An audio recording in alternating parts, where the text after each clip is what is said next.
ఉత్తరాఖండ్ను భారీ వర్షాలు ముంచెత్తున్నాయి. కొండ చర్యలు విరిగిపడుతున్నాయి. దీంతో 50 మంది యాత్రికులు చిక్కుకుపోయారు.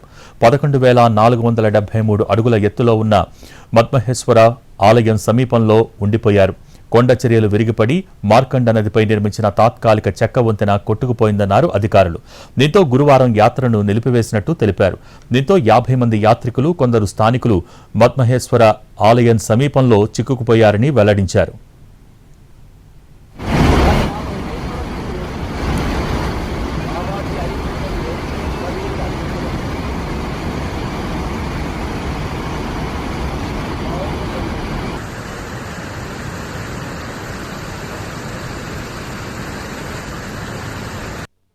గత కొన్ని రోజులుగా భారీ వర్షాలు కురుస్తుండటంతో వాతావరణ శాఖ ఆరెంజ్ అలర్ట్ జారీ చేసింది.